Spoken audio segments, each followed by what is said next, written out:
Hey guys, Juggle here. Doing a tutorial on Real Smart Motion Blur and my settings on two types of clips. So you're gonna have your normal clips where you're just running around.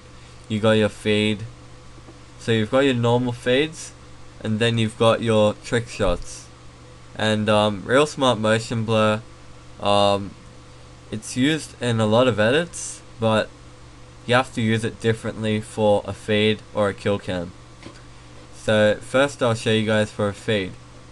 So what you want to do is once you've done your edit, this is also a finishing touch. Once you've done your edit, you want to pre-compose all your layers, and then once you've done that, you should end up with one neat little layer. And then over that, you want to select that neat little layer, go layer, new, adjustment layer, and then you want to head into your effects and presets, type in RSMB, which stands for Real Smart Motion Blur 3.x, and then just drag that onto the adjustment layer. Okay, and then pretty much this is what the default settings would do. That might be okay for some people. You might find that fine, but I would probably just tone it down a little bit because I want to keep the effect subtle. So I'm going to change the blur amount to 0.3 and the motion sensitivity to 60. Okay, that's what my settings would look like. That's fine for me. If you're doing an over edit, maybe you could change the blur amount to 1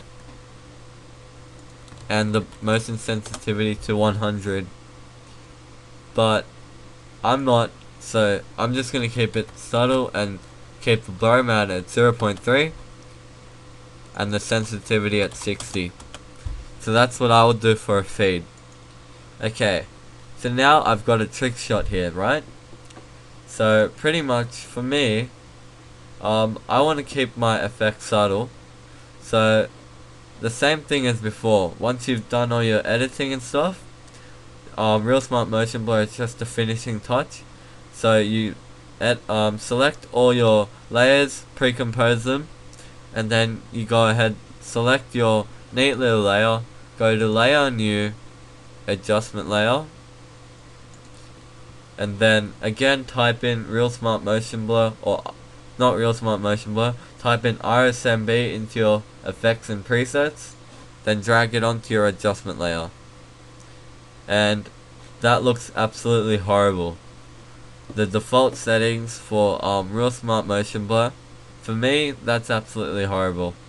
So for me, I would tone that blur amount down to 0.2 or maybe even 0.15. That would be fine for me.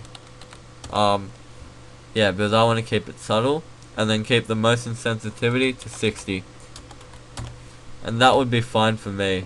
But again, it's your choice. But yeah, this is what I would keep, and yeah, that looks okay. So pretty much, this is what Real Smart Motion Blur is. Some people reckon that it makes you look like you're spinning faster. I don't really know. I think it maybe does, but yeah, looks really nice. Good effect to use. And cheers for watching. Please like and subscribe if you haven't already. There is a lot more tutorials to come. Cheers guys.